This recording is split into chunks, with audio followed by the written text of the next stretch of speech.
Pretty amazing stuff. I was looking at it a little bit this afternoon. It's a new role-playing video game that is leaving nothing to the imagination. Mass Effect is what it's called.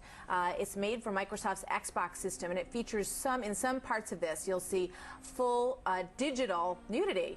Imagine. And the ability for the players to engage in graphic sex, and the person who's playing the game gets to decide exactly what's going to happen between the two people, if you know what I mean. Now, the game is rated M for mature. However, critics say that Mass Effect is being marketed to kids and to teenagers. Microsoft responded to these claims and said that they were inaccurate. They released this statement that reads in part, "We actively support and abide by all video game rating systems and provide built-in industry-leading technology such as parental controls and a family timer that empowers parents and caregivers to monitor their children's experience with video games, notably with respect to content, online interactions, and the amount of time spent playing." Cooper Lawrence is a psychology specialist, radio talk show host, and the author of the new book, The Cult of Perfection. And Jeff Keighley is a game expert with Spike TV. Welcome to both of you. Well, the thing is, you know, it's the whole concept of, like, 13-year-olds have never seen Playboy because they're not supposed to. It's that idea that, I mean, let's talk about who the video game is for. It might be for adults, but if you look at the statistics, who is playing video games but adolescent males, not their dads? So that's the first thing. The damage is this. We know that all the research shows that violence has a desensitizing effect. Well, sexuality does too, because this is when the developing mind is happening. This is when they're first deciding who they're going to be, who their identity is. This is when social development is happening. And here's how they're seeing women. They're seeing them as these objects of desire, as these, you know, hot bodies. I mean, they don't show women as being valued for anything other than their sexuality. And it's a man in this game deciding how many women he wants to be with. All right, let's get Jeff in on this. All right, that's go ahead, completely Jeff. Incorrect. Yeah, that's completely incorrect. First of all, you can actually play as a man or a woman in the game. Cooper, have you ever played Mass Effect? No. Right. Well, I think the fact is, you talked about, you know, another thing that you mentioned is that how it's, you know, has full graphic nudity. That's completely incorrect.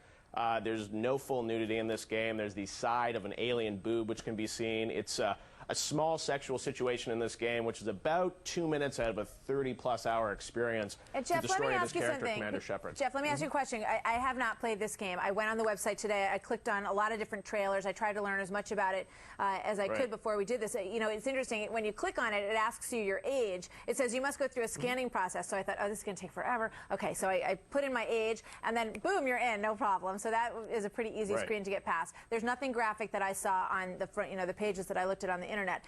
But it does beg the question, you know, what it does to kids in terms of how they think about violence and sexuality, because they're, you know, engaged and blowing people away in these. Well, I think what's interesting about this, we talk about, you know, sexuality in the media. One of the great things about Mass Effect, for people that have played it know this is a sort of a choose-your-own-adventure story, and it doesn't force you down any situation. You can actually play through this game without the sexual situation ever happening. Right, and the young boys are game. going to be choosing not to have sex. That'll be what they'll choose. I mean, no, let's be because realistic it's not a simple choice. But Cooper, it's not a simple choice. You don't turn to the game and says, "Would you like to have sex or not?" It's through the evolution of a relationship with characters, and the fact that this game has incredible artificial intelligence, and you can actually fall in love in this game, and it's just like modeling your life, and I think that's a much more powerful form of media. Darlin, I got to go with the research, and the research says there's a new study out of University of Maryland right now that says that boys that play video games cannot tell the difference between what they're seeing in a video game in the real world if they don't have a real experience. All right, Jeff, thank you. It's a fascinating game, and I'm amazed at just the, you know, artistry and what it looks like. It's absolutely phenomenal.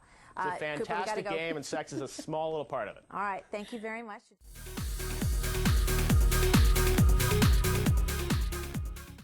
And it's a man in this game deciding how many women he wants to be with. I've had enough of your disingenuous assertions. I wish I'd done that the first time we met.